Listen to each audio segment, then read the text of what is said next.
बहुत सारे लोग हैं ऐसे दुनिया में, बहुत सारे लोग जो अपनी अपनी रोटी सेकने के लिए भगवान को भी विभाजित करने में लगे हैं।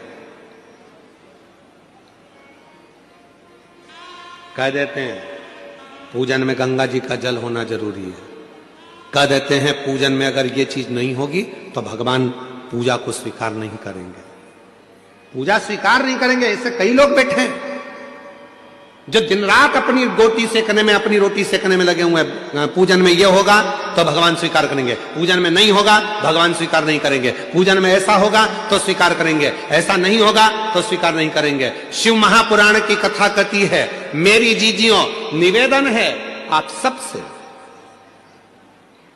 कुछ है पूजन में आपके पास तो ठीक, नहीं है अपने घर से एक लोटा जल भर कर लेकर जाओ, जब शिव को चढ़ाओगे वो गंगा जल अपने आप होता चले जाएगा, अपने आप सिद्ध हो जाएगा, अपने आप से। फिर किसी ने कहा शिव जी पे चढ़े हुए जल की इतनी महत्वता क्यों है, शंकर जी पे चढ़ा हुआ जल इतना खास कैसे हो जाता है, शंकर के शिवलिंग पर चढ़ा हुआ जल इतना मूल कैसे हो जाता है।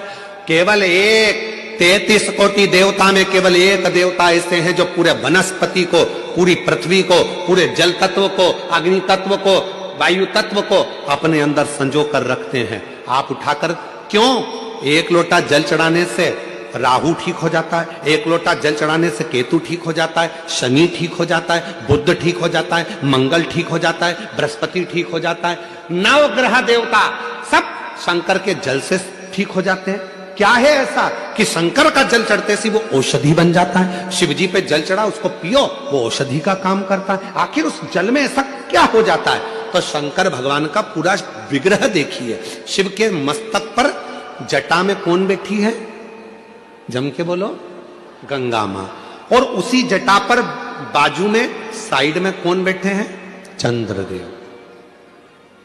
साइड में कौन बैठे हैं, चंद्रदेव। कभी आप में से कोई ऐसा व्यक्ति है जिसने शंकर जी की जटा पर चंद्रमा को गलते हुए देखा हो, किसी ने चंद्रमा को बड़ा होता हुआ देखा हो, चंद्रमा समाप्त होते हुए देखा हो।